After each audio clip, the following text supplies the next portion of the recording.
Bom dia a todos e a todas. Parabenizar a comissão da jornada, não é, que está fazendo esse trabalho de forma tão competente, tão brilhante e irretocável, não é? Desde a abertura e continuando com o nosso trabalho. Agradecer também a nosso Fábio Farani, não é? Nosso grande auxílio aí na tecnologia da informação. Obrigada, Fábio, e a equipe toda, né, que ontem montou um verdadeiro cenário, né, uma sala cenográfica para nós começarmos a nossa jornada de forma tão bacana, tão bonita, tão... Foi muito lindo tudo. Muito obrigada, Fábio. E a equipe. O nome dessa mesa que será apresentada agora é a Clínica Psicanalítica e seus efeitos. E nós vamos receber as colegas Letícia Patriota, que é psicanalista, membro do Espaço Mébius e membro da ALI, Associação Lacaniana Internacional, que vai trabalhar o tema identificação ou identidade. Maria Renata Taroco, psicanalista, membro do Ato Analítico em Maringá, participante do Espaço Mébius. O trabalho de Maria Renata se intitula Ser um sujeito quase tudo, um inconveniente para o nosso tempo, um desafio para a psicanálise. E Elaine Fogel, nossa companheira do Espaço Mébius, membro do Espaço Mébius, que apresentará o trabalho O Objeto Voz na Neurose. Bom, cada apresentadora terá 20 minutos e depois nós abriremos a discussão para todos. Então, Letícia, pode começar. Eu seria a terceira, não? Terceira, Renata. Ah, tá. Ok. A convidada, então. Ah, tá. Renata, por favor. Bom dia a todos. Quero agradecer esse convite. Estão me ouvindo?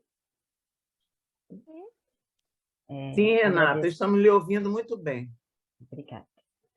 Obrigada pela apresentação e gostaria, né, de agradecer muito a esse convite. Estou muito feliz por participar desse momento e de um espaço que eu admiro tanto. O meu trabalho, eu recolho, né, algumas questões que me interessam nesse momento e tentei articular com as discussões ao longo desse ano, no seminário, na oficina de topologia.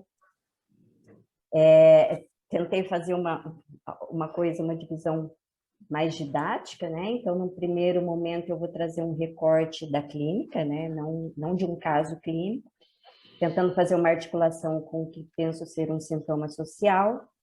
E na segunda parte, eu vou falar da posição do sujeito a partir da cadeia borromiana, conforme eu entendo até agora, e como podemos pensar essa posição diante do discurso do discurso capitalista que comanda o discurso social, né? Que eu estou considerando que comanda.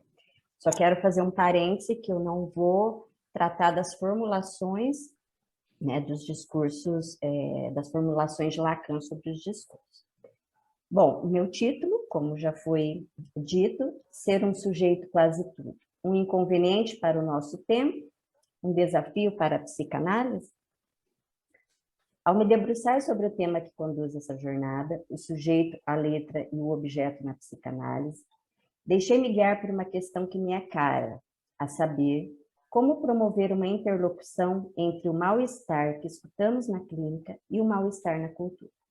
Não vou aqui me ocupar da prática da psicanálise na intenção e extensão, mas sim pensar sobre o sujeito, conforme a psicanálise, que onde quer que esteja, será, além de constituído, sempre atravessado pela dimensão do real, do simbólico e do imaginário, que lhe causam efeitos. Pretendo, muito mais do que trazer conclusões, levantar questões que me ocupam nesse momento. Lanço as seguintes interrogações como norteadoras para este trabalho. Como podemos pensar a constituição dos sujeitos que tem como imperativo, vindo do discurso capitalista, a ordem para despender-se de todo o seu tempo, ancorado na promessa do encontro com o impossível para fazê-lo possível? Uma organização psíquica que se faz pela marca do todo possível e acessível deixou de ser para nós coisa nova e passou a ser comandada por um imperativo. Não parem. Aquele homem sem gravidade, do qual nos fala meu mãe, Lebrun, né, já há algum tempo, permanece ainda fazendo de sua bússola o ir para o objeto mesmo. Né? Me parece que permanece. Tratarei disso um pouco mais adiante.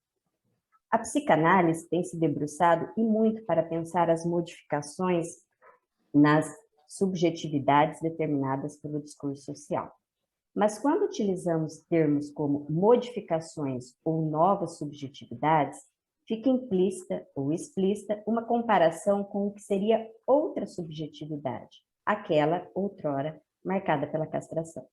Para não cairmos em uma normatização de subjetividades ou, né, melhor dizendo e dizendo com Lacan, né, das singularidades, né, essa pontuação nesse conceito, nesse termo, vamos, então, tentando alcançar a singularidade de nossa época e definir como única condição normativa o fato do sujeito ser marcado pela linguagem. Sejam quais formas que esta vai adquirindo, principalmente com a tecnologia, que nos fazem sujeitos dos instrumentos, para usar um termo lacaniano. O mal-estar é inerente ao sujeito, Freud já disse. Então, é necessário que a psicanálise possa questionar qual o mal-estar do nosso momento para acompanhar o sujeito na sua travessia. Devo dizer que estou impulsionada, se não fui e estou, né, se não contaminada, por um questionamento que ouvi de Mônica Portugal, certa vez, o qual retomo. De que forma a psicanálise traduz o que escuta na clínica e faz a denúncia na cultura? Não sei se a cito devidamente, Mônica, mas foi assim que a ouvi. Essa questão que Mônica faz tem me acompanhado, a qual eu ainda articulo com outra colocação, agora de Tisler, ao dizer que a fantasia singular é herdeira da história universal. Ela se dobra à fantasia cultural. Portanto, ainda com Tisler, tratar de um caso é tratar do mal-estar na cultura em geral, é ir da fantasia intrasubjetiva à fantasia social. Essa citação está no seu livro As Metamorfoses do Objeto. O imperativo não para, implica, entre muitas coisas, na dimensão do tempo, dissimulando o corte temporal imprescindível para instituir um antes e um depois, o vazio entre dois, o único vazio que promove uma posição de sujeito. Mas esse tempo não é de hoje, vem sendo expropriado de cada um, levando junto algo de sua essência, na medida em que o sujeito perde o seu tempo que poderia ser destinado ao ócio, à criação, à compreensão, seu tempo para fazer o que quiser, para fazer nada.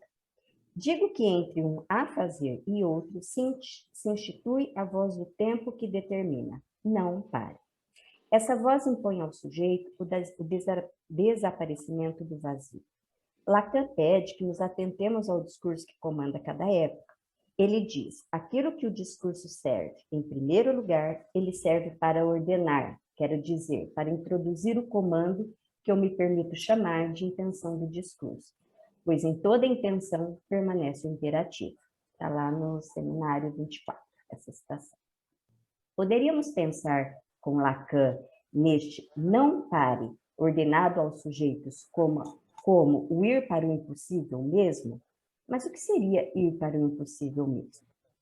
Em todos os lugares, somos invadidos por mensagem que nos lembram que continuar é preciso. Para ilustrar com exemplos bem banais do nosso cotidiano, mas que não são sem propósito, temos, por exemplo, Sem Parar, um serviço de pagamento automático que nos livra da espera nas praças de pedágio. E tantos outros serviços similares que temos à disposição. estabelecimentos comerciais que funcionam todos os dias da semana, inclusive em tempo integral. Por mais comum que se tenha tornado essa prática, ainda me causa espanto que em meados de outubro já temos com as decorações de Natal dispostas em estabelecimentos comerciais. Enfim, poderia aqui ficar enumerando essas invasões que nos aceleram a estarmos sempre em outro momento. E para ser mais atual, essa semana eu vi um anúncio de uma psicóloga que faz a seguinte convocação: sem tempo para terapia, faça terapia online. Não sei o que isso quer dizer. Sim, são as comodidades do mundo contemporâneo, promovidas pelo capitalismo, cujo único objetivo, sabemos, é o lucro. Um mundo que não pode parar. Quais os efeitos em cada um de nós? Aliás, qual o preço a se pagar por tal comodidade? Uma comodidade que gera comorbidades. Tenho recolhido da escuta clínica e verificado no discurso social a constante queixa de cansaço e vou tomá-la como efeito desse imperativo social. Essa queixa traz em comum um esgotamento físico, um excesso de funções, um ressentimento por não ter tempo para fazer outras coisas, e abro parênteses para dizer que é interessante que essas outras coisas que esses analisantes se referem, elas são sempre referidas a situações em que os analisantes se veem mais satisfeitos, pois estariam fazendo coisas que gostam e que já não fazem mais, ou coisas que são da sua escolha. E aí aparece a dimensão da perda. E quando aparece um intervalo entre os afazeres, são acometidos por pensamentos acelerados e uma alta posição por não estarem produzindo. Me deparei, o que me fez barulho, por algumas vezes analisantes, ao se deitarem no divã, soltaram um suspiro e dizer: agora vou descansar. Bom, o sujeito do nosso tempo é um sujeito sem tempo, portanto, esgotado. Encontramos no filósofo Churran o termo sociedade do cansaço, termo que resume bem a posição dos sujeitos na atualidade. Eu diria ainda, termo que apresenta o sujeito. Pois quem aqui, no seu dia a dia, ao se deparar com o outro e lhe perguntar como vai, já não dispara ou recebe um estou cansado? Mas o que nos faz tão esgotados? A resposta é óbvia, ou parece óbvia, porque fazemos caber muitas coisas num espaço de tempo que não é elástico. O cansaço é feito disso, sem dúvida, portanto acomete o corpo. Mas quero avançar e dizer que pelo esgotamento físico e mental, o sujeito se representa, se faz de objeto cansado também para ocupar o desejo do grande outro, desejo de que esteja sempre sobrecarregado. Ao se fazer dessa forma, ele acredita que resolve a equação da falta do grande outro. Vou ver isso mais adiante. Todavia, o sujeito se torna um inconveniente para o discurso capitalista, que ocupa o lugar do grande outro, uma vez que deixa aparecer sua impossibilidade de ser todo, ou ser no todo. Portanto, de estar disponível em tempo integral, impossibilidade que será interpretada como impotência e fracasso. Por essa via, resignado pelo cansaço a ser um sujeito quase tudo diante da ordem de alcance o impossível, o sujeito passa a ocupar o lugar de dejeto, o rebotalho de um sistema que tenta convencê-lo de que se assujeitar à lógica do excesso é o melhor que tem a fazer. Renata, por favor, chegue um pouco mais para a sua esquerda, que seu rosto não está aparecendo. Muito obrigada. Desculpe interromper. Imagina, obrigada. O sujeito do inconsciente possui um vazio constitucional, uma falha, uma falta. E de tempos em tempos é preciso se encontrar com esse vazio, com a perda, para conceber o desejo, que será fruto de uma relação nem um pouco harmônica e que, por isso, o relança novos encontros. Mas se estamos no campo do todo possível, o que aconteceu com a dimensão do impossível? Como estamos operando para que essa dimensão seja um fato de estrutura? O que fazer com o incurável da estrutura? Nos ocupamos em excesso e depois nos medicamos para dormir, para poder parar? E como estamos realizando a transmissão do vazio para que as novas gerações não padeçam desse mal? Estamos realmente transmitindo? Essa não é uma questão minha, né? Essa é uma questão que já foi colocada por muitos psicanalistas. Né, reforço aqui. Porque o vazio se constitui num entre dois lugares diferentes, dispostos por aquele que fala e o que escuta, causando um equívoco sobre um saber absoluto. Há lugar em nossa cultura para o não saber? Por esse caminho, diante do cansaço, o descanso toma o valor de outro vazio. Vazio que lança o sujeito na culpa, não é o vazio que impulsiona o desejo. Ele se encontra com a sua divisão, mas esse não é o problema. A questão é que, nesse ponto, a mensagem que retorna a ele mesmo tem efeito adormecedor, pois aí ele não se sente sujeito. É uma dificuldade da nossa época adotar uma posição diante da própria divisão, pois, ao mesmo tempo, o mundo exige seu apagamento. Assim, consentir nela é aquecer a uma posição de fracasso. Colette Soler disse em uma conferência que a dificuldade do sujeito não é pensar que é dividido, mas como pensar a partir de sua divisão. Articulo também essa culpa com a ideia de que haja o grande outro não barrar. Esse ideal caminha com o sujeito, é a sua invenção, necessária por vezes, mas o problema está na insistência em fazê-lo existir. E hoje fazemos isso materializando aquelas pessoas que nunca se desligam, os workaholics, dito de outra maneira, trazendo para o ideal a possibilidade do todo. Gostaria de acrescentar mais um ponto a esse respeito e pensar o cansaço como meio de falação para, abro aspas para Lacan, a carência da relação sexual, a suplência ao que falta, o que está inscrito no ser falante. Fecho aspas. Essa citação está no Seminário de um Discurso que não fosse do semblante. Porque o sujeito fala e fala muito de seu cansaço. É importante considerar que o discurso capitalista não faz o desaparecimento do sujeito, por mais que tente, uma vez que o sujeito ainda é habitado pela linguagem. E conforme acompanhamos Lacan, um desaparecimento só seria possível caso a cadeia borromiana, com seus registros enodados de uma certa forma, viesse a se desfazer. O que ele não conjectura, mas sim compreende que há prevalência de um dos registros sobre o outro. Então, para a psicanálise alcançar o discurso social vigente, precisa entender o que hoje sustenta a divisão do ser falante. O que sustenta o enlaçamento dos registros? Não tenho respostas, mas a partir daí temos condições para pensar sobre qual a posição que o sujeito admite diante desse outro social. Que objeto ele se faz para responder a essas demandas aqui já mencionadas. Em uma posição ética, a psicanálise não recua diante da dimensão do desejo, pois acredito que este sim esteja na iminência de desaparecer. O objeto causa de desejo está perdido desde sempre. A perda necessita ser provocada. Logo, como é estar diante de um outro, aqui o discurso capitalista, que não cava a falta, mas que impõe a relação direta do sujeito com os objetos, sem a dimensão do equívoco, pois esse discurso se impõe a dizer a verdade. No Seminário 24, Lacan precisa que o real diz a verdade, mas ele não fala. O saber absoluto está no real. Fecho aspas. E ainda no prefácio à edição inglesa do Seminário 11, ele diz que a falta da falta constitui o real. Duas colocações das quais extraímos que o discurso capitalista faz tampão com a sua verdade, faz invasão onde poderia promover o vazio, faz ofertas escandalosas para deixar o sujeito impedido de fazer escolhas condizentes com o seu desejo.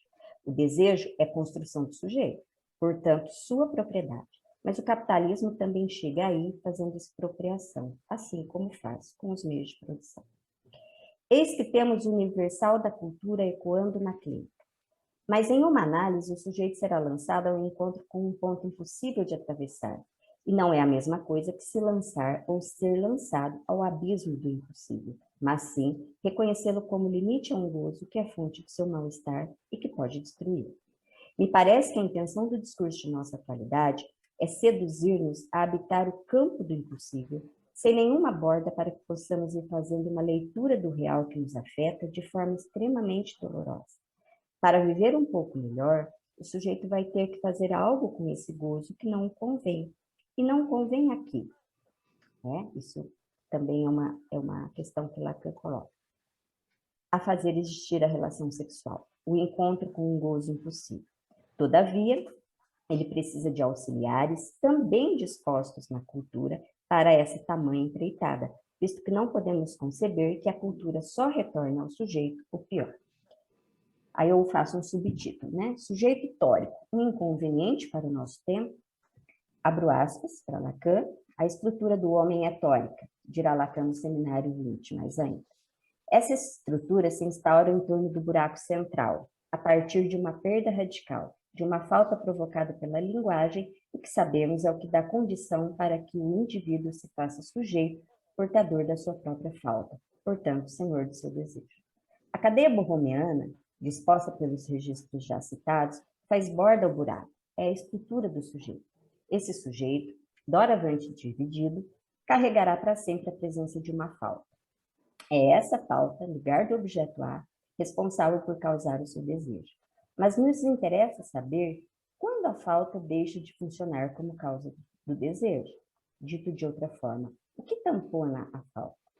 Muitos objetos servem como tampão, mas é imprescindível que eles caiam por não cumprirem mais a função totalizante, ou não cumprirem nunca. Mas essa é uma operação que, para ter eficácia, só pode ser realizada pelo sujeito. Quero dizer que os objetos de consumo são adequados à falta e ditos como imprescindíveis. Eles nunca nos faltam. O que nos falta mesmo é o objeto inadequado, o objeto A, para que assim o sujeito possa fazer reinar o objeto. Lacan nos propõe, com a topologia, posicionar o objeto A no buraco da cadeia borromiana, como prevalente, uma vez que é lugar de causa de desejo. Mais adiante, Lacan vai dizer que o sujeito, assim como o objeto A, ocupa também o buraco da cadeia. Situado aí, o sujeito passa a equivaler ao objeto A enquanto causa de desejo e enquanto causa de desejo do outro. E também, conforme vimos no seminário 20, o sujeito se faz de objeto para preencher o gozo do grande outro, porque o grande outro tem falha. Guiado por essa falha é que o sujeito se lança em um débito a pagar. Para saldar a dívida impagável, o sujeito então vai construindo vestimentas da imagem de si, vestimentas essas que embrulham o objeto A para sustentar as suas relações. Uma construção que visa causar o desejo do grande outro, ao mesmo tempo em que pode minimizar os efeitos desse suposto desejo e gozo que atinge o sujeito. Nesse sentido, ele se faz de objeto, ou melhor, semblante de objeto, pois, abro aspas para Lacan, se é verdade que o grande outro só se atinge agarrando-se ao objeto A, é também do mesmo modo a aparência de ser que ele se dirige. Esse ser aí não é um nada, ele é suposto a esse objeto que é A. Fecho aspas. Seminário 20. O sintoma é uma construção que faz resistência ao imperativo. Na questão que proponho, o estar cansado é sintoma na medida em que dá voz ao corpo, por meio dele a possibilidade de estabelecer um limite, um ponto de basta, ao que seria devastador para o sujeito, mesmo que lhe cause sofrimento no corpo e no pensamento, corpos exaustos, pensamentos acelerados. O cansaço também é uma resposta às exigências ao ter que fazer coisas freneticamente. Faça isso, seja isso, goze assim. Então, podemos nos perguntar, que ponto é esse que existe, que gozo é esse que existe no cansaço? O que ganhamos ao estarmos sempre cansados? Com Lacan, aprendemos que o sujeito goza na forma em que se representa o outro, se faz de tal forma para ser visto pelo grande outro. Ao se apresentar como esgotado, o sujeito se equivale a um objeto para preencher esse vazio do grande outro, um objeto que possa responder à questão, como o outro me quer? Como resposta, o sujeito cansado tenta buscar a boa forma, uma forma de se representar pelo significante. Ele diz e está cansado. Goza numa posição com o que faz mal ao seu corpo. Se faz cansado para corresponder ao imperativo, produza. Ao tentar fazer uma leitura dos efeitos desse discurso junto à estrutura borromiana, reafirmo que tal discurso não é causador de desejo, não apresenta sua forma como motor para o sujeito. Em seu lugar, a falta da falta, porque se apresenta como saber absoluto, como já mencionado. Saber absoluto não questiona o sujeito, não o lança na sua divisão, no seu equívoco. Ele o afirma. Esse discurso impulsiona o sujeito a ir ininterruptamente em busca do objeto. Porém, ir para o objeto mesmo não deve ser tomado como equivalente ao encontro com o objeto A, como já apontado. Ou seja, já não estamos diante da falta que diz respeito à dialética do sujeito, mas quando a falta aparece, o discurso capitalista oferece objetos sem mediação e que prometem satisfazer de uma vez por todas o desejo, se colocando como outro que detém a certeza sobre o desejo. E isso não permite que o sujeito, no lugar do objeto A, seja um artesão, né? Como sempre repete Aurélia. Aqui o sujeito é consumido pelo objeto, portanto, digo que ocupar o lugar de artesão em sua própria estrutura é um inconveniente ao discurso que nos comanda. Ao invés de artesão, o sujeito é convertido a ser empreendedor de si mesmo. Chama atenção ao que poderia ser um impasse ao propor que o sujeito se oferece a preencher a falta do grande outro, né? Aqui o discurso capitalista, e que esse se apresenta enquanto não barrado. Se ele não é barrado, não há falta para ser ocupada. O que ocorre é que o sujeito se deparando com um lugar já preenchido, não há vazio aí onde ele possa fazer a sua morada. Ocupando o centro da cadeia, o sujeito passa a se responsabilizar pelo que lhe acontece. Discutimos muito isso ao longo desse ano. O que me leva a considerar que o sujeito sofre um deslocamento do lugar de criação para ser empreendedor de si mesmo. Esse deslocamento provoca outro, o da responsabilidade para o lugar de desamparo. Aqui cabe uma pontuação. A responsabilidade ao que lhe acontece é o que estamos considerando fundamental. Só que o discurso do empreendedorismo, né, que é uma veia do discurso capitalista, que já se instala em todas as idades, é uma maneira de dizer que o sujeito se responsabiliza por si mesmo. Então, vejam, nesse lugar o sujeito perde a proteção. Se fazendo senhor de si mesmo, ele sucumbe ao abismo. Assim, atingir um saber que seria absoluto é entrar na lógica da busca por conhecimento, que a psicanálise faz distinção do saber inconsciente. Isso importa porque, diante do saber inconsciente, é preciso fazer construções, invenções, é um convite ao trabalho criativo, já que não se sabe no todo. Já a ordem do conhecimento induz a repetição automática, a produzir o mesmo, com efeito anestésico, né? E aí a gente vê surgir no Brasil um fenômeno em que todos se dizem ter conhecimento sobre tudo, né? Os objetos precisamos dele, fazem parte de nossa existência, como disse Lacan, são coextensivos a nós. Eles servem para diminuir o sofrimento que advém do fato de não haver relação harmônica. Mas esses objetos os temos sempre à disposição. Porém, basta merecê-los, diz a meritocracia. Eles respondem a outra lógica, não são da escolha do sujeito, não são objetos para fazer relação com o sujeito. Sua relação é com o valor da mercadoria, com o mais valor, e o valor é determinado pelo tempo. Apesar de numerosos e infinitos, ele abala o nosso poder de escolha, pois imediatamente há outro objeto colocado no lugar, não pelo sujeito, mas pelo outro, o mercado. Digo também que eles não são da ordem dos objetos agalmáticos, mas guardam a propriedade de sideração elevada ao máximo, o que mais uma vez deixa o sujeito paralisado frente a ele. O discurso capitalista é ardiloso. Ao mesmo tempo em que esse discurso reconhece a falta e faz dela o seu fundamento, ele vende, a preços exorbitantes, a ilusão de completude, pois se não for assim, seria o fim do capitalismo e não do sujeito. Concluo com mais um questionamento. Qual o desafio para a psicanálise diante desse cenário? Se a sua posição é a de fomentar o sujeito dividido, então ela faz oposição ao discurso capitalista. O discurso psicanalítico vai interrogar o sujeito a partir desse A, do semblante do objeto, porque só existe a possibilidade de semblante para o objeto perdido. Ora, o discurso capitalista não faz semblante, não interroga. O sujeito coloca no lugar do semblante a mercadoria como verdade, apagando a marca da aparência do objeto. Assim como uma banda de Möbius, penso ser crucial que a psicanálise possa percorrer pelo discurso do sujeito e pelo discurso social, com os devidos cortes e costuras, pois ao propor os seus discursos, Lacan nos deixa como lição que o discurso psicanalítico é aquele que deve presentificar a impossibilidade de ser tudo. A quem pertence o tempo? Para retomar algo que iniciei nesse trabalho, vou dar agora as palavras a Antônio Cândido. Abro aspas. Tempo não é dinheiro. Tempo é o tecido da nossa vida. É esse minuto que está passando. Daqui a 20 minutos, eu estou mais próximo da morte. Portanto, eu tenho direito a esse tempo. Esse tempo pertence a meus afetos, é para amar a mulher que escolhi, para ser amado por ela, para conviver com os meus amigos, para ler Machado de Assis. Isso é o tempo. E justamente a luta pela instrução do trabalhador é a luta pela conquista do tempo como universo de realização própria. A luta pela justiça social começa por uma reivindicação do tempo. Eu quero aproveitar o meu tempo de forma que eu me humanize. Fecho aspas, encerro por aqui.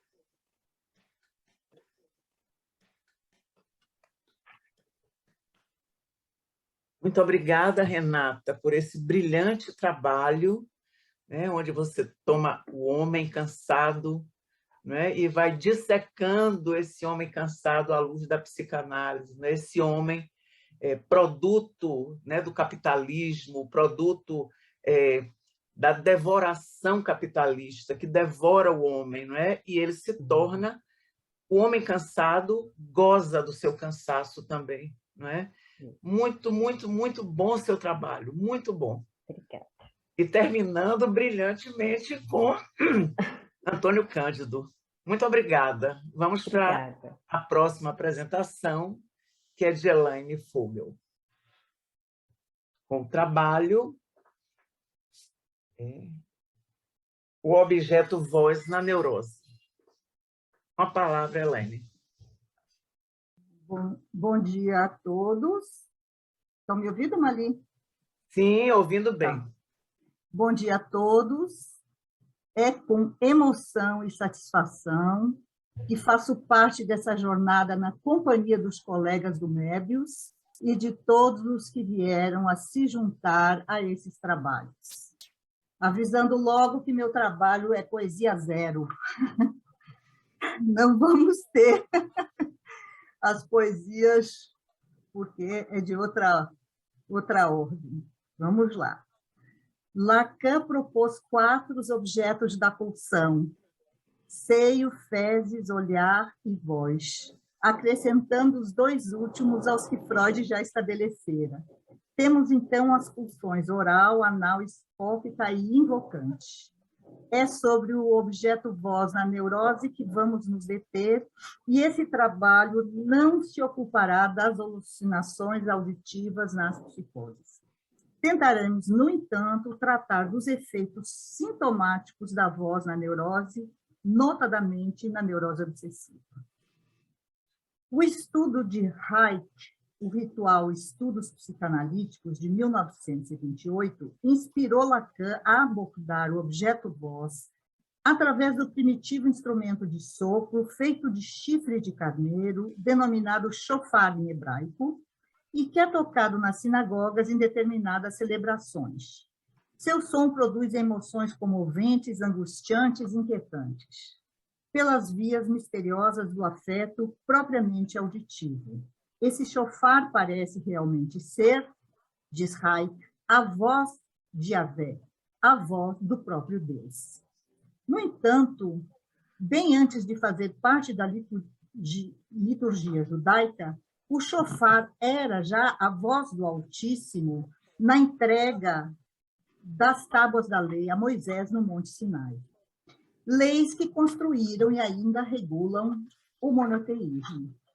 Citando do Êxodo, uma passagem que Lacan se refere, e o Monte Sinai fumegava todo, porque apareceu sobre ele o Eterno em fogo, e subiu seu fumo como o fumo da fornalha, e estremeceu muito todo o monte. E agora o que nos interessa? E foi o som do shofar andando e aumentando muito. Moisés falava e Deus lhe respondia pelo som. Essa voz vinda do shofar põe em presença o objeto ar, na medida em que é uma dimensão nova, isolada, de uma dimensão em si, a dimensão propriamente vocal. Não se trata do significado do som, mas do seu efeito enquanto objeto destacável que vem do grande outro e produz efeito.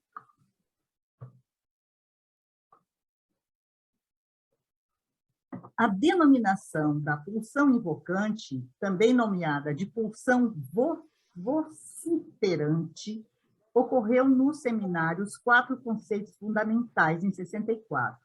Todavia, a denominação objeto-voz já se encontrava anos antes nos desenvolvimentos em torno das alucinações auditivas na psicose. Diferentemente das outras pulsões, o trajeto alvo da satisfação nessa pulsão não se fecha do mesmo modo como nas pulsões oral, anal e escópica. Eric Porsche sublinha que a pulsão invocante convoca não um, mas dois orifícios. A boca para falar, chamar, e a orelha para escutar, ouvir. Ela está imprensada entre a oralidade e a auricularidade. A voz, fecha aspas, a voz sai da boca e entra pelo ouvido, que é uma caixa de ressonância, tal qual a figura topológica do pote, de cujo vazio um som pode ressoar. Ora, ao originar-se da ressonância em um vazio, o objeto voz encontra o vazio do grande outro, lugar que não garante nem consistência, nem verdade no que a voz emite. Aspas, é o ex nihilo propriamente dito. Fecha aspas. Isso Lacan diz, né? É do nada, né? É do nada.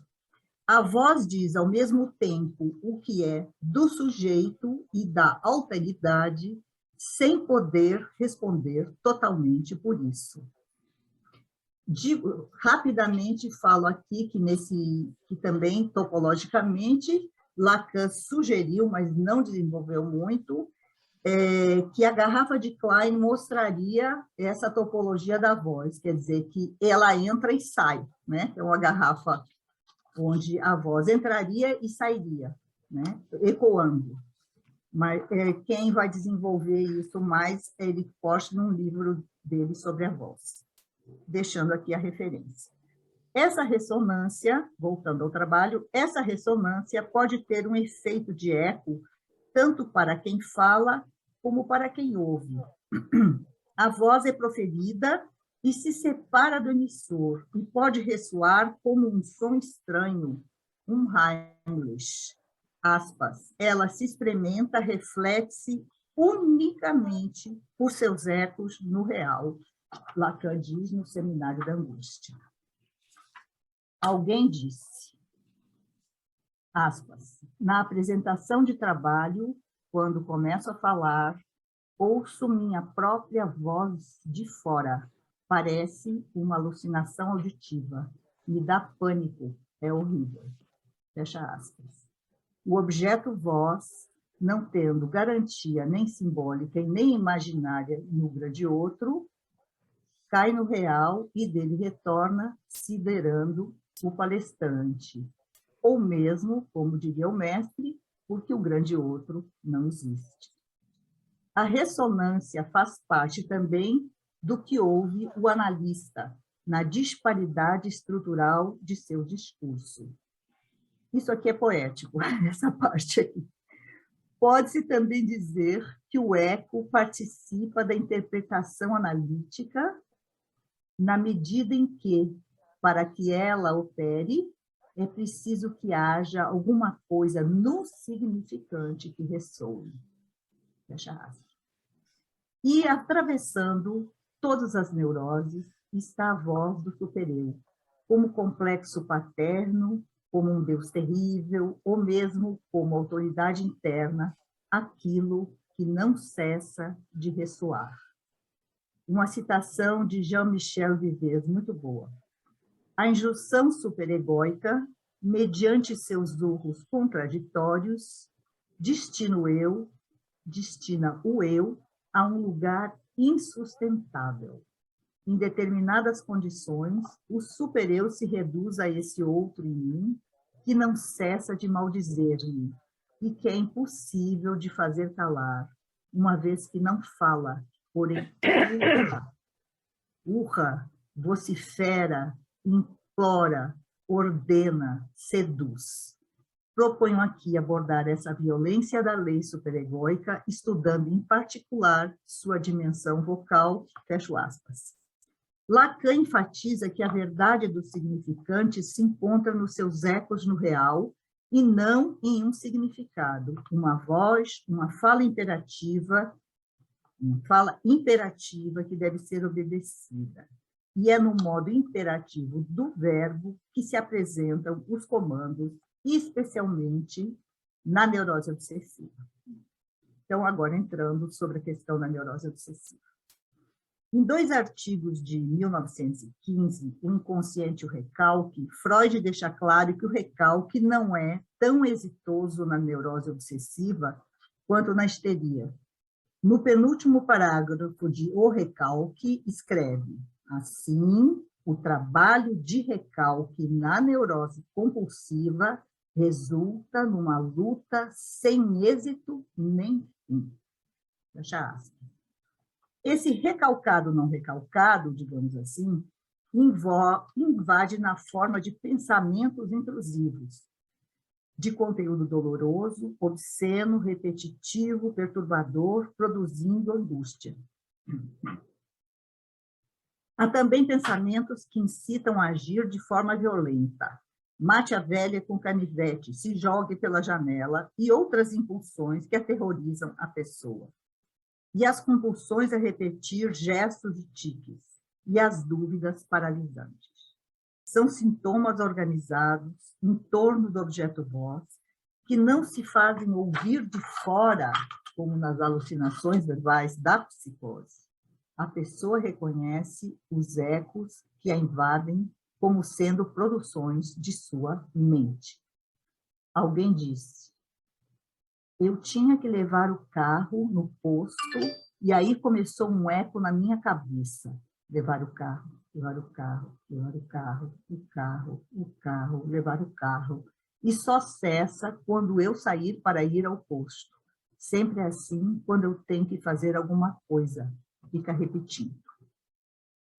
No historial clínico do Homem dos Ratos, Freud mapeou, descreveu e analisou os sintomas e os mecanismos da neurose obsessiva de forma tão inovadora na ciência que o caso se tornou um paradigma para o que veio em seguida, tanto na corroboração quanto nas reinterpretações da estrutura obsessiva. As releituras se fazem sobre o fundo do historial de Freud. Não foi diferente com o seminário de Charles Neumann, que Charles Neumann proferiu de 8 de outubro de 87 até 8 de junho de 89, num total de 36 longas e complexas aulas, nas quais defende que a neurose obsessiva é organizada a partir da foraclusão da castração. Isso é uma inovação, né? Uma inovação.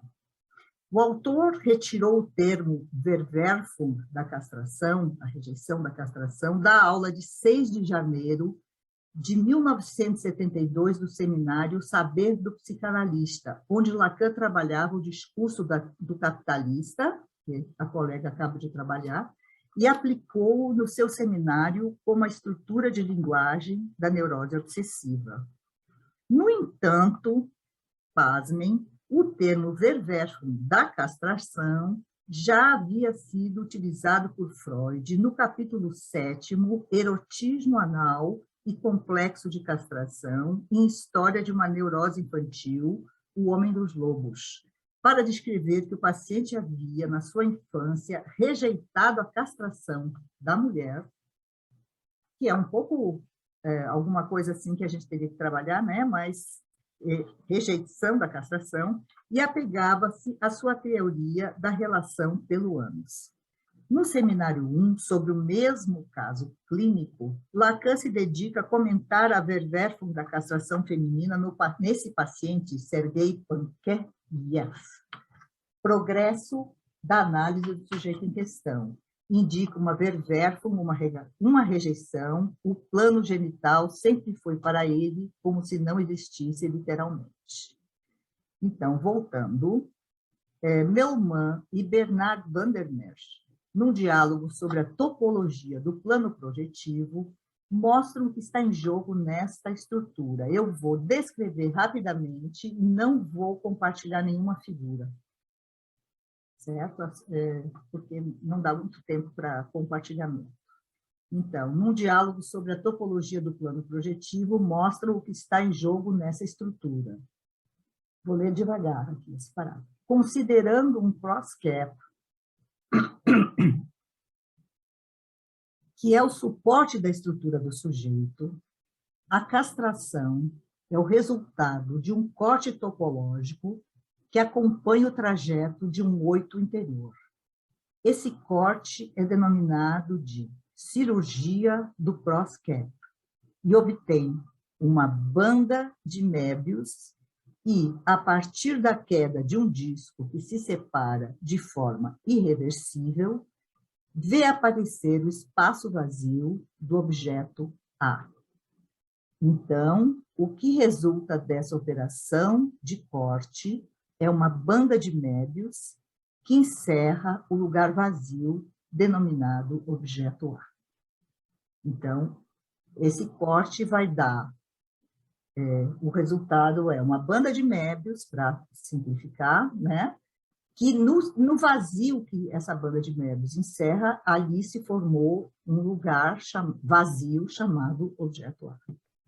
A tese dos autores é que há casos nos quais o corte só dá uma volta. É um corte parcial, que não libera o disco completamente, não produz o lugar vazio do objeto A. Há um corte, mas esse corte não se dá em 8 interior, certo? Não faz aquele corte que vai e vai de novo 2 vezes, né? Fazendo aquele infinito.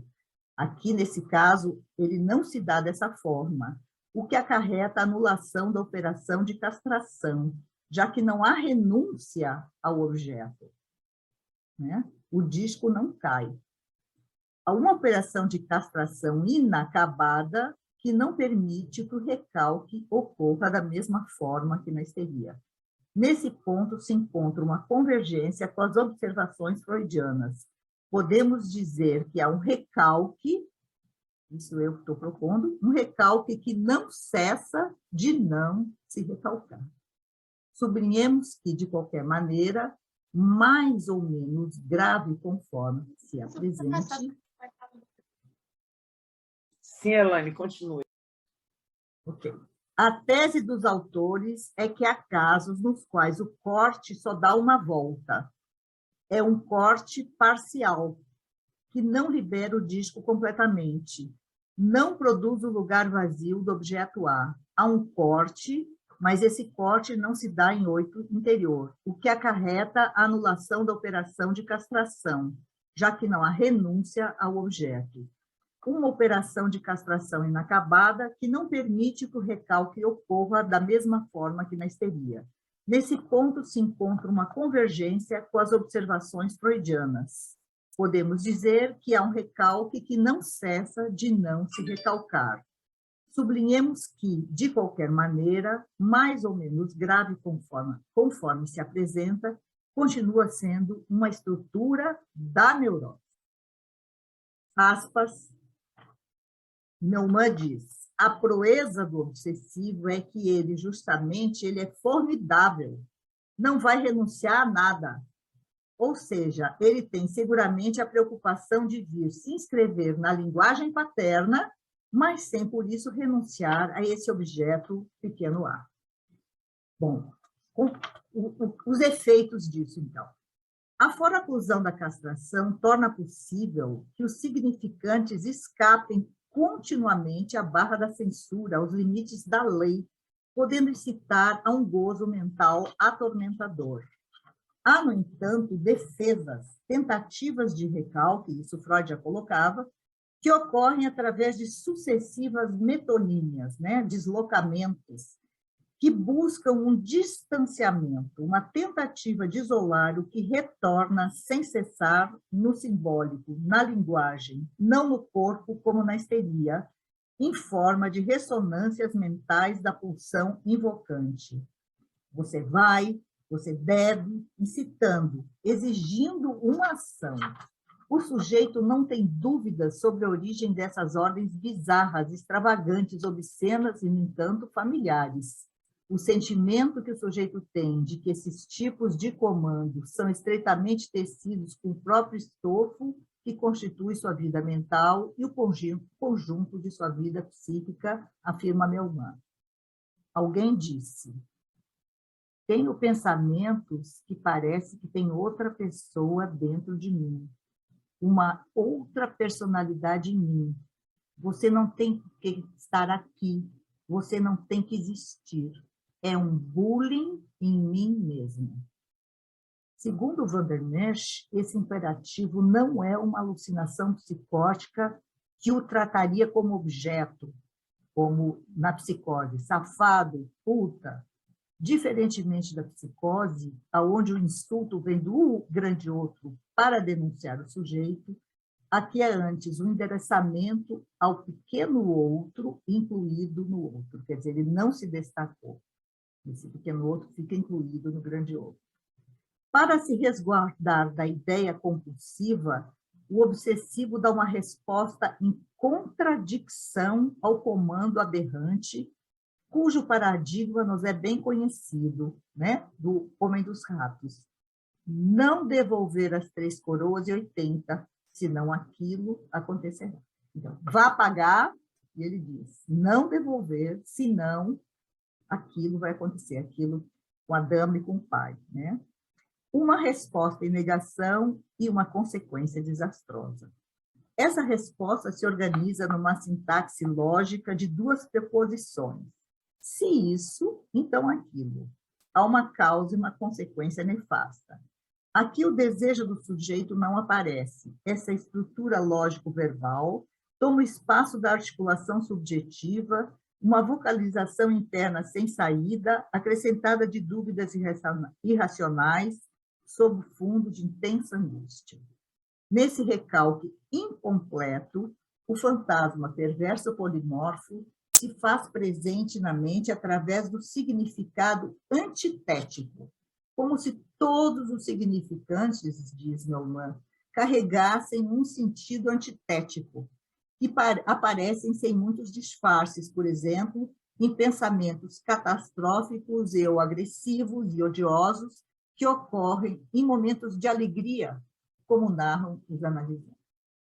Corresponde ao que Freud isolou como ambivalência de afetos, e que Melman propõe descrever como um dos efeitos da estrutura de linguagem decorrente da foraclusão, da castração, um inconsciente que não se subordina aos mecanismos que limitam, que fazem limite entre o desejo e o gozo.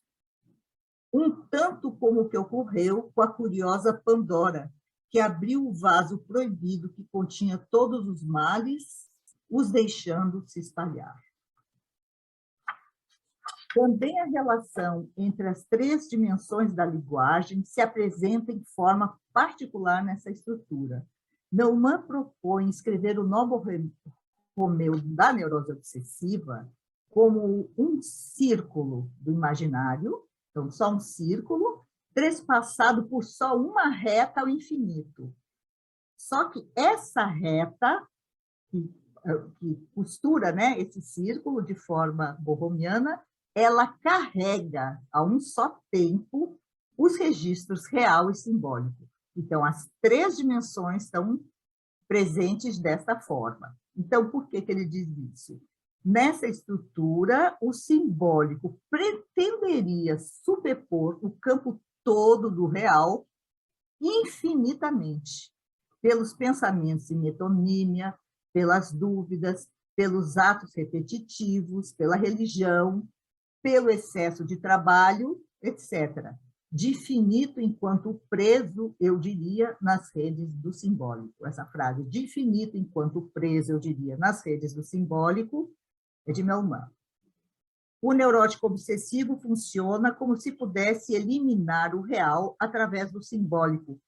Porém, a captação do real pela cadeia simbólica tem o efeito de poluição, de sujeira. Essa é uma das grandes fantasias do obsessivo. Não há lugar onde ele possa se desvencilhar de seus dejetos que só aumentam. Por que ocorre a negação, a contradição e a transformação antitética dos significantes?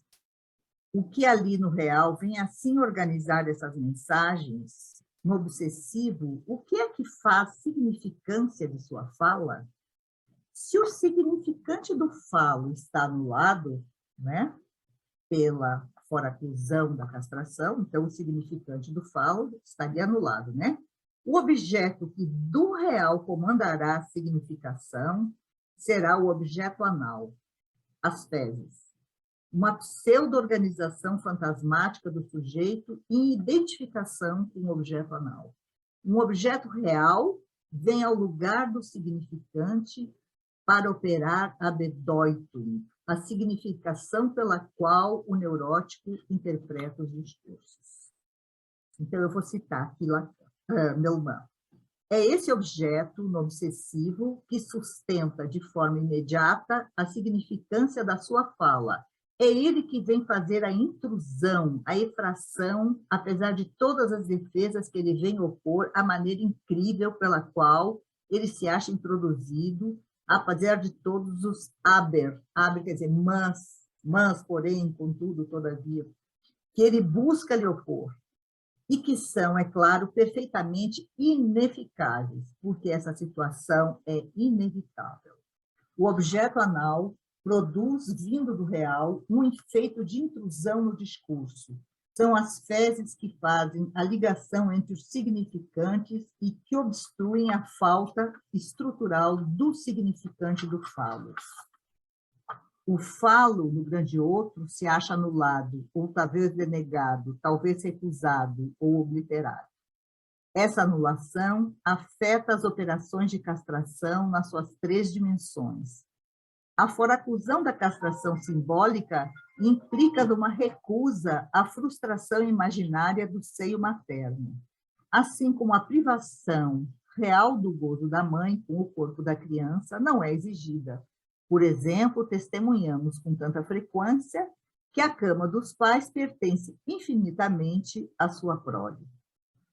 No artigo de 1908, Caráter e Erotismo Anal, Freud ensina que a equação simbólica equaliza fezes, dinheiro e ouro, em constante metamorfose, o que evidencia o quanto o objeto anal pode se tornar precioso e, ao revés, de que modo o ouro se transforma em fezes, em lendas, sonhos e coincidências significantes em algumas línguas. Aspas para Freud, é possível que a oposição entre a coisa mais valiosa que o ser humano conheceu e a mais desprezível, que ele afasta de si como sendo refúgio, tenha levado a essa específica identificação entre ouro e fezes. Fecha aspas.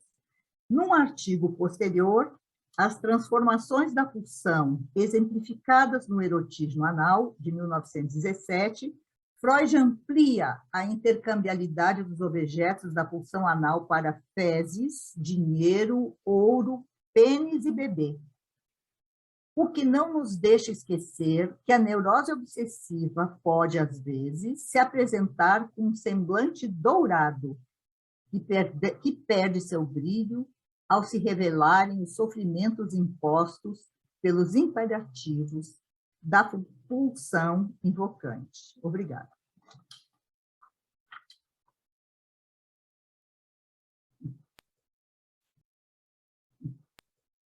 Muito obrigada, Elaine, pelo trabalho. Eu, desde que li a primeira vez, gostei muito.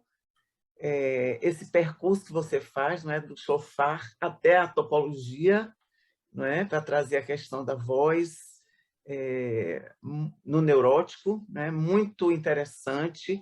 E eu gostaria depois de lhe ouvir mais sobre isso que Melman propõe, né, essa foraclusão da castração. Eu já li isso, eu traduzi um trabalho dele, onde ele começa a desenvolver isso, e eu fiquei pensando, é uma nova estrutura que ele propõe, né? Que é uma foraclusão da castração, mas não resulta numa psicose, não é? Não é uma foraclusão do nome do pai, não é uma foraclusão. Exatamente. Vamos e ele, debater inclusive, depois. Inclusive, ele cita, não é, alguns exemplos, né, de tomando pessoas irresponsáveis, inconsequentes, neuróticos com determinadas ações bem bizarras, digamos, né? Mas que não são psicóticos. São esses neuróticos foracluídos, né? Eles chamam foracluídos. Foracluídos da castração.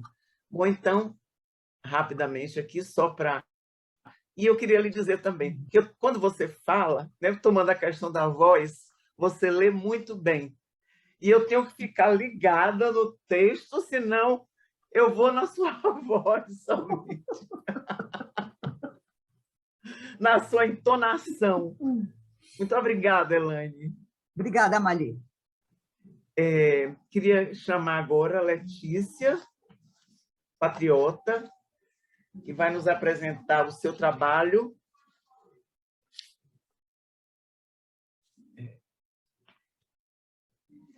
Identificação e ou identidade. Uma palavra, Letícia. Vamos lá.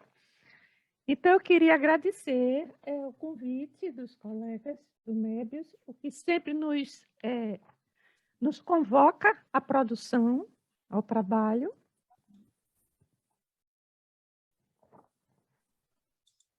E vou enfocar essa questão do tema da jornada pelo viés do sujeito.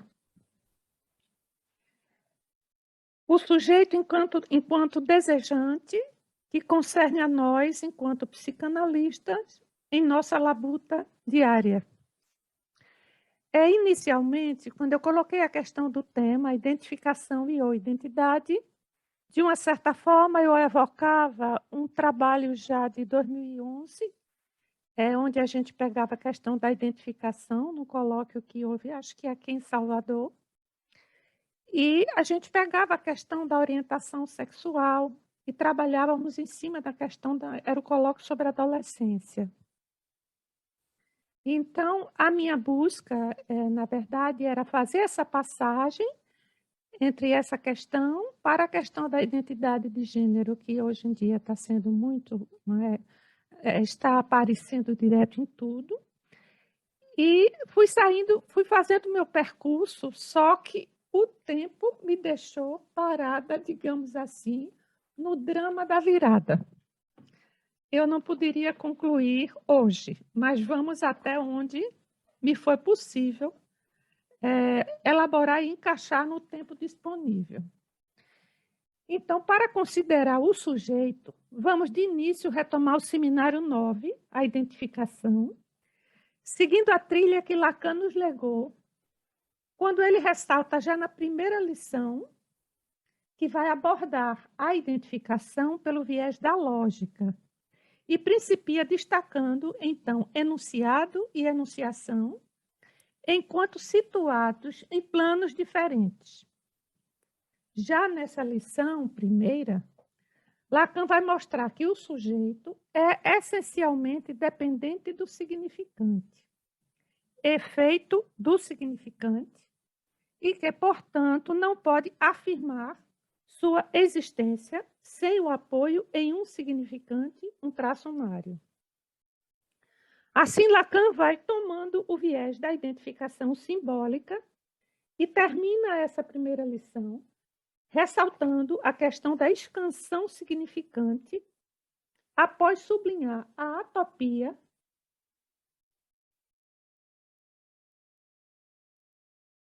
bordejando a questão do lugar, o aspecto tópico e topológico. A expansão, então, vai abrindo para um lugar outro, do grande outro, onde o sujeito da enunciação se presentifica de maneira fundamentalmente outra que o enunciado. E, nesse trajeto, vamos aprendendo que esse saber, no qual acreditamos, não é o saber de um sujeito, é sempre o saber do grande outro, outro que, de acréscimo, não é um sujeito. Portanto, nesse grande outro, não há ninguém que possa nos dar a garantia de um saber. Ele é, como nos afirma Lacan, apenas o depósito dos representantes representativos da suposição de saber, e é a isso que chamamos inconsciente. Abordamos recentemente, numa jornada sobre a clínica e seus fundamentos, em Maringá, a questão do inconsciente lacaniano e o inconsciente freudiano, retomando da psicopatologia da vida cotidiana o esquecimento do nome próprio em Freud e em um corte de discurso da nossa clínica, o que faz trabalhar o sujeito barrado, o sujeito desejante. Ou seja, aí, evidentemente, eu trabalhei com a questão dos discursos. Todavia, a convocatória imperativa do indivíduo autônomo no mundo do capitalismo, submerso na atual cultura midiática, faz com que a identidade possa vir a tomar a dianteira sobre a identificação na clínica contemporânea. Aliás, se voltarmos nosso olhar mais atentamente sobre o que circula, perceberemos que o tema nos instiga. Basta pensarmos sobre as questões dos adolescentes em sua busca identitária. Busca pela dita identidade de gênero, que vem se mantendo sempre em evidência, circulando constantemente. É o tema da identidade que toma a cena, enquanto traço distintivo de publicações e colóquios. Então, aí eu lembro, não só a questão de que a revista Lacaniana número 6, de 2002, intitulava-se A Identidade como Sintoma. Recentemente tivemos o número, não lembro o número, mas O Mercado da Identidade, que é outra revista também lacaniana recente. Em 2015, tivemos em Paris Os Amores Fatais da Identidade. Então, a questão da identidade sendo sempre repetida.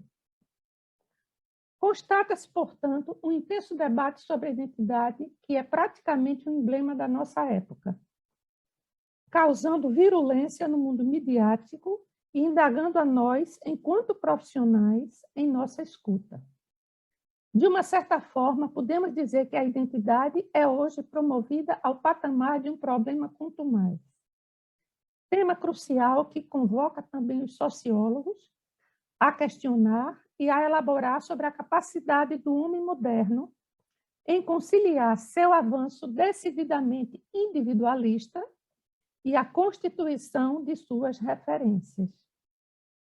Assim sendo, podemos hoje constatar o quanto as pessoas estão presas em um tipo de jogo em que cada um escolhe sua identidade, terminando por se agarrar ao que quer que lhe surja, talvez como último refúgio.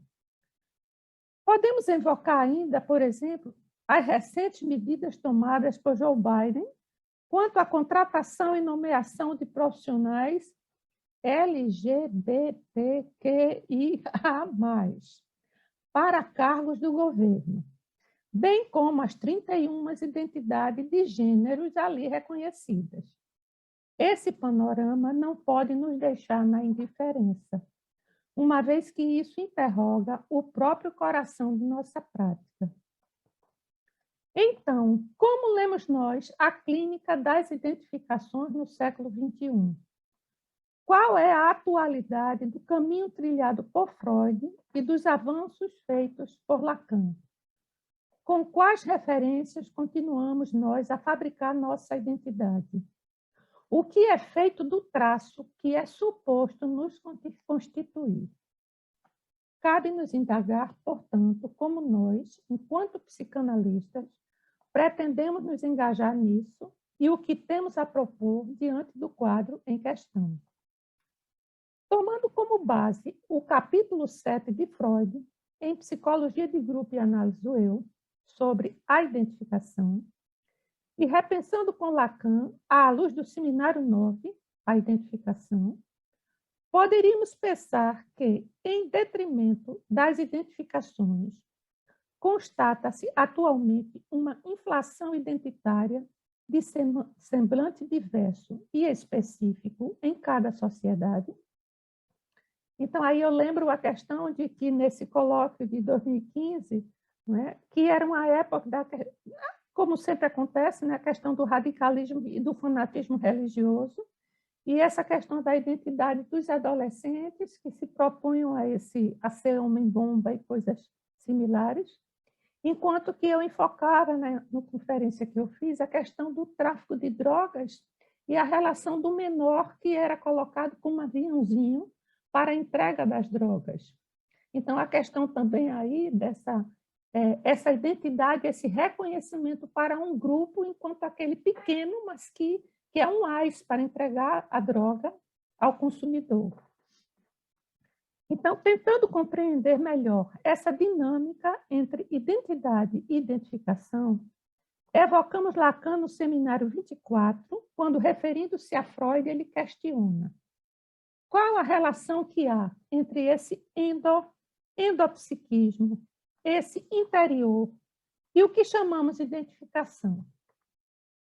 Fecha aspas. Logo a seguir, ele enfatiza, abre aspas, a identificação é o que se cristaliza numa identidade. Fecha aspas. E avançando nessas reflexões, para e passo com as questões atuais, aditamos. E quando a identidade camufla, elude a identificação e vem em socorro às dificuldades na atualidade, tentando fazer funcionar a composição fantasmática. Não será esse sujeito desejante, esparrado, que está em questão?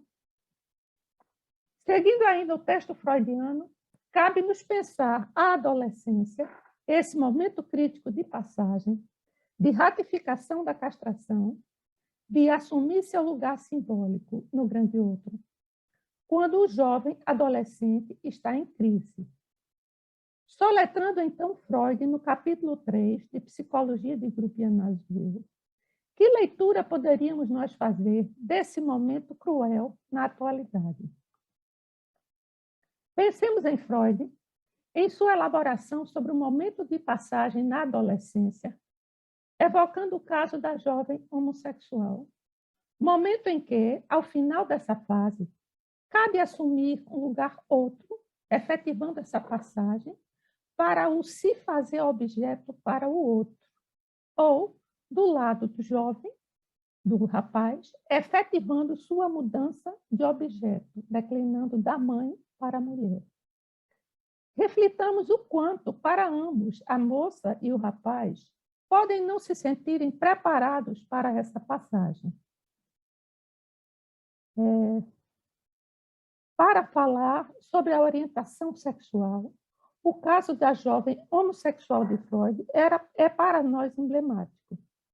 Ele foi abordado por nós detalhadamente nesse trabalho de 2011, quando evocamos situações diversas na base do conflito de adolescentes em trabalho conosco.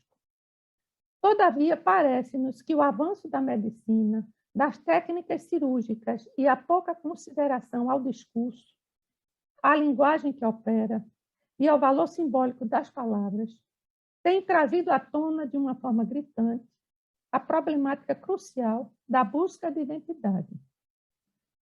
E sobre esse tema, a identidade de gênero e a orientação sexual, a mídia se encarrega de martelar. Bom, pensando então ainda nas nossas leituras, destaca Melman em seu texto Os 4 Componentes da Identidade. É um texto de 1990, mas que foi usado para a indicação, preparação bibliográfica do colóquio de 2015. É indicado como subsídio para esse colóquio. Ele destaca que a identidade é sempre um enodamento, que passa pelas 3 dimensões, do real, simbólico e imaginário. Mas indagamos nós, nesses 30 anos de Melman em sua conferência até a atualidade, que mudanças podemos constatar? Então, os questionamentos que nos fazem escrever essas linhas provêm da escuta de jovens, cujos discursos revestem com matizes peculiares a subjetividade, a condição de sujeito enquanto desejante na contemporaneidade. O aumento significativo desses casos leva-nos a indagar se esse seria mais um sintoma da atualidade, decorrente das mudanças culturais em curso, ou se tratasse-ia de um artifício para fazer face ao real. Algumas hipóteses foram então se delineando, e no decorrer da releitura do seminário A Lógica do Fantasma, e agora a releitura do seminário 9 e 10, né, Identificação e Angústia, importantes elementos nos serviram de base para reflexões. Por exemplo, eu lembro agora uma referência que um analisante me trouxe em relação à sua filha, e comentou com ele que da classe dela, 18 jovens de uma sala, das 18, 11 se colocavam como binárias, como não binárias, 4 como homossexuais e 3 como heterossexuais. Isso numa classe de adolescentes. Melman, na conclusão do seminário de verão de 2004, sublinha que o drama subjetivo da sexualidade faz parte da psicopatologia da vida cotidiana e está presente em cada adolescente. Então, há em cada um de nós uma sexualidade a assumir. Porém, como adoçá-la em seu nome próprio?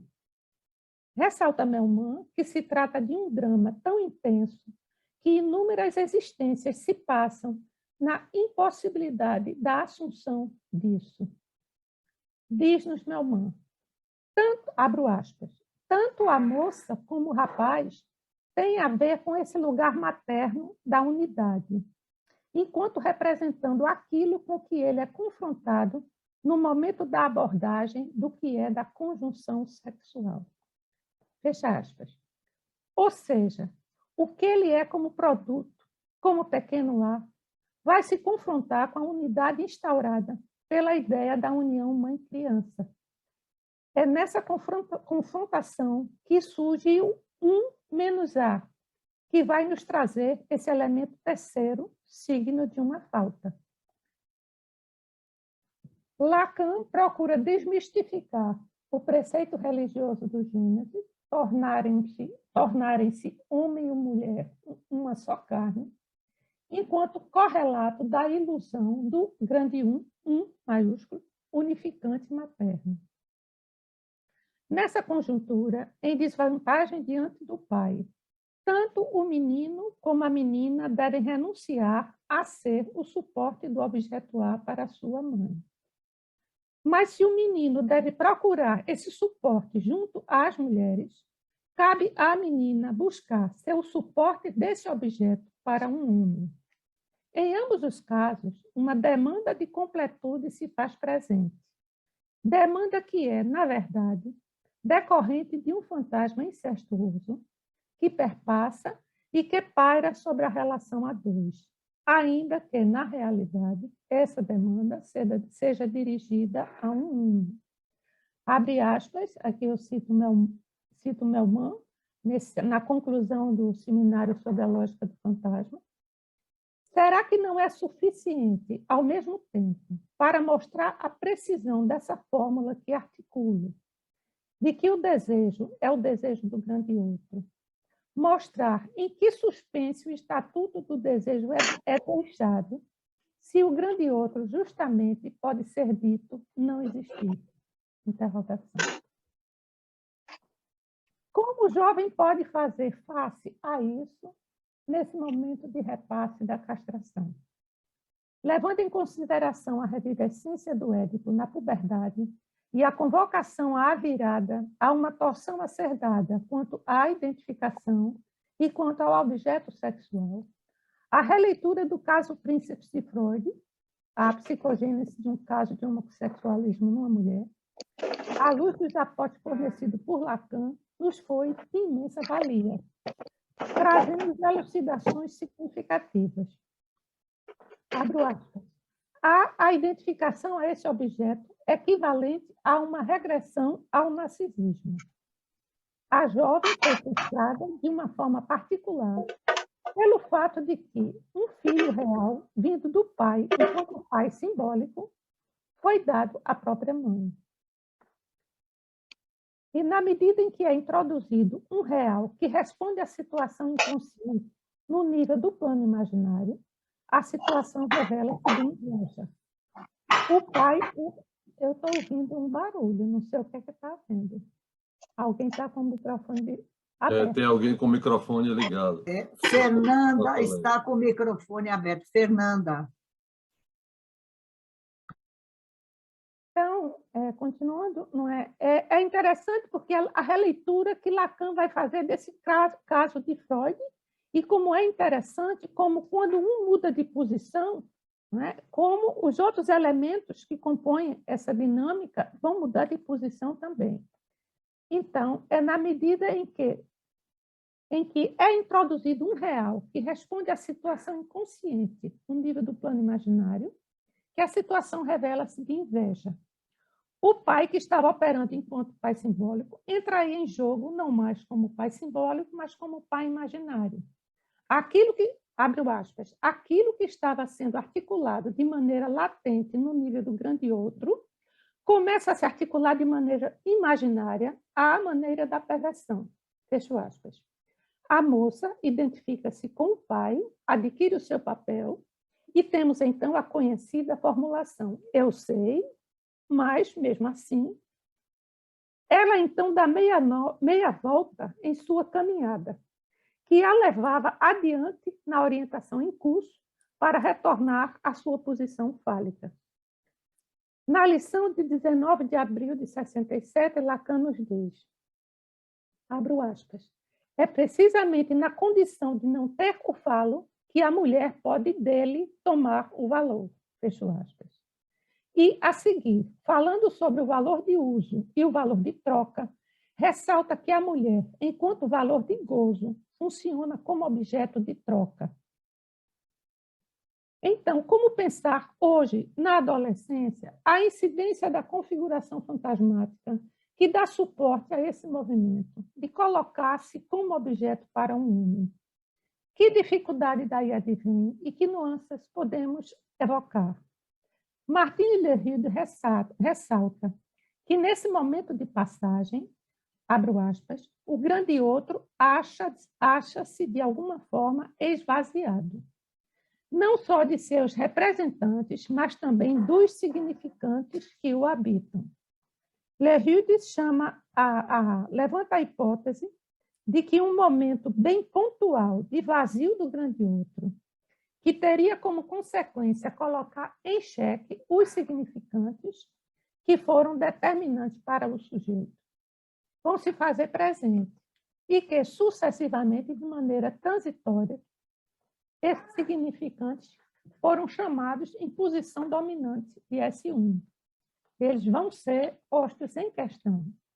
Isso nos permite constatar que um acontecimento banal pode adquirir tamanha importância na vida de um jovem que pode produzir, de certa forma, uma mutação subjetiva que incide sobre sua orientação sexual. Eu estou fazendo aqui alusão exatamente ao caso que Freud traz com a jovem homossexual, onde a moça ficava já desenvolvendo toda a questão da feminilidade através do garotinho que ela ia encontrar no parque, que ela brincava com o menino, como que há um desenvolvimento dessa simbolização da criança aí enquanto esse objeto, não é? Então, em nossa clínica hoje, o que encontramos e quais os invariantes que constatamos? Por outro lado, não será que esse acontecimento viria corroborar e decidir sobre um tempo de passagem num processo já em curso? Pensando na clínica da atualidade, já nos debruçamos nas questões do acting out, das passagens ao ato, bem como sobre o TDAH nas crianças, atentando à questão do casal parental e de sua dinâmica, com as implicações que daí decorrem. Forger foi nosso timoneiro a delinear fronteiras e indicar direções. Abordamos já em trabalho anterior essa questão da orientação sexual. Continuando nossas reflexões sobre as causas da busca identitária, ou menos sobre esse momento crítico dos adolescentes, Alguns recortes da nossa clínica trouxeram-nos reflexões. Ora, é um elemento significativo na relação dos pais, que está subtendido, delineado, mas não se permite via fala. Deve ser silenciado. Ora, vem à tona a homossexualidade do pai ou da mãe. Para uma outra jovem, é a amoralidade da conduta paterna. Esta diz-nos: ele tem um amante, é um amoral, faz tudo errado. Tem a moral prejudicada como meu avô. Minha mãe sofre calada. E aí vem toda a questão essa questão da identidade, de se fazer mulher nessa roda. Elementos que se espalham incidindo diretamente na orientação sexual. Em cada caso, a mãe padece e silencia ou não. Então, assim como no caso de Freud, parece que um pai já se fazia presente no simbólico, mas por uma contingência ou um acontecimento trivial, ao invés de ratificar sua função e marcar a presença, ele surge numa dimensão outra que subverte os lugares. E essas adolescentes, até mesmo, ou esses adolescentes, até mesmo numa tentativa de resgate do S1, buscam a profissão do pai ou uma de suas insígnias, identificando-se assim com o objeto de amor perdido. Seriam esses casos exemplares de momentos típicos de esvaziamento do grande outro, ou de uma decepção maior, fruto de uma apreensão de algo que estava subjacente se desvela, faz presente? Forger sublinha toda a questão de qual é a lógica que rege o casal parental.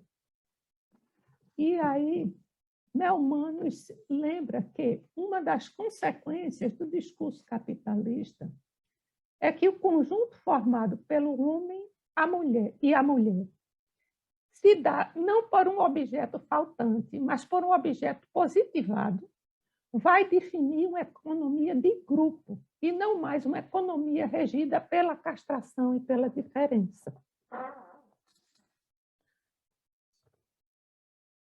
Então, quando é a lógica de grupo que baliza, que suporta a relação, se ela se exerce, exclui a dimensão da subjetividade do lugar da instituição, dessa instituição. Há na conduta dessas jovens alguma coisa que convoca a uma leitura. E se permite uma leitura é porque é da ordem do escrito. Freud soube ler bem o desejo de enganar da jovem homossexual, diz Lacan. Mas em sua leitura ele deslizou, atribuiu àquilo que era desejo, ele atribuiu uma intenção e caiu do seu lugar. Sabemos que uma leitura isola uma repetição em curso, repetição do gozo fálico interdito. Não seria importante que essas coisas pudessem ser lidas em tempo hábil?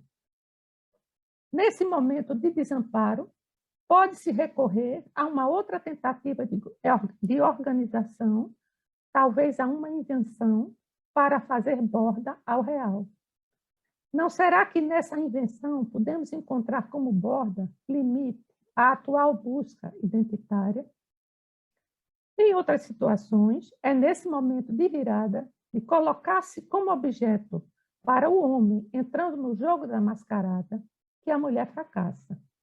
É como se, no momento de entrar na concorrência, ela se visse sem recursos, de mãos vazias, para entrar no páreo e ser desejada. Freud, em seu estudo sobre a feminilidade, fala de um momento fecundo que tem como consequência sujeitar o campo da feminilidade ao reconhecimento do outro.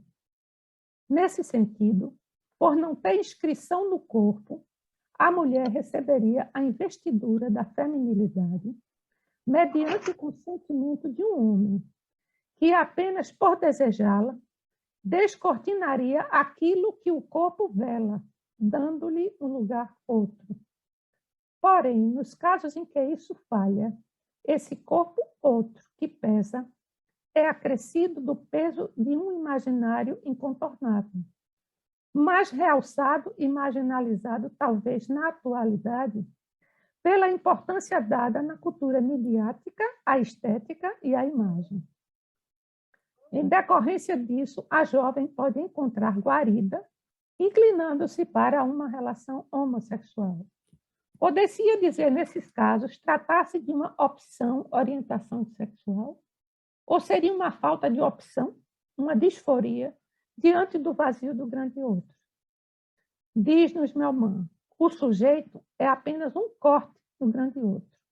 E é esse grande, fecho aspas, e é esse grande outro que é posto em questão na origem dessa operação lógica, pois tudo que se realiza nesse acontecimento psíquico é mobilizado por uma falta. A sexualidade representa, então, um defender-se constante de dar seguimento à verdade de que o grande outro não existe. Ao nível, aí Lacan nos diz, no seminário, né, da angústia, ao nível das significações, a linguagem, enquanto é ela que estrutura o sujeito, matematicamente faz falta. A linguagem não domina o que é da realidade sexual. Ela é, por seu próprio estatuto, antipática à realidade sexual. E aí eu lembro de Melman, no Seminário 21, né, Os Não Tolos Vagueiam, quando ele cita o sentido, a referência sempre se faz à questão de que em Freud o sentido é sempre sexual. E Lacan diz, o sentido só é sexual porque o sentido vem preencher o sexual que aí faz falta. E, à luz dessa falta, Lacan nos diz no Encore, mais ainda, o amor como suplência à não relação sexual. O amor vem como suplência à não relação sexual. E continua no seminário seguinte, Os Não Tolos Vagueiam, a elucidar a função do amor para a mulher, com observações constantes sobre o amor e o feminino. Referindo-se ao quadro da sexuação, ele afirma que ele coloca o amor completamente do lado das mulheres. Ele nos diz que, se para o homem o amor vai sem dizer, porque para ele basta o seu gozo, e é por isso que ele não compreende nada, para uma mulher é preciso tomar as coisas por um outro viés. O gozo não é sem o dizer da verdade. O amor são dois semidizeres que não se recobrem, e é o que faz seu caráter fatal. Nesse seminário, Lacan faz, então, uma referência a um verso de Antoine Tidal, que está transcrito integralmente em função e campo da fala e da linguagem, indicando o reflorescimento do amor.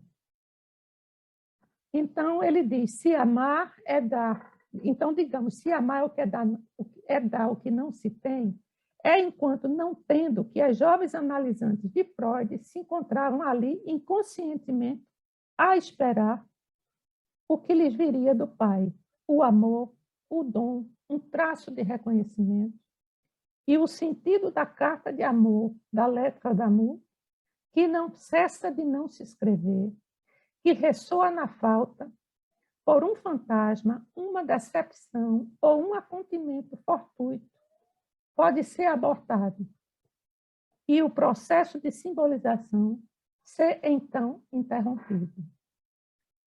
Assim, com esses jovens, nos tropeços da vida e contemplando os furos da letra, evocamos esse drama da virada com uma poesia. Ao tempo. Tempo, vais para trás ou para diante? O passado carrega a minha vida para trás e eu de mim fiquei distante, ou existir é uma contínua ida e eu me persigo, nunca me alcançando. Dante Milano. Obrigada, gente. Eu quero agradecer a todos que estiveram aqui nessa manhã conosco, né?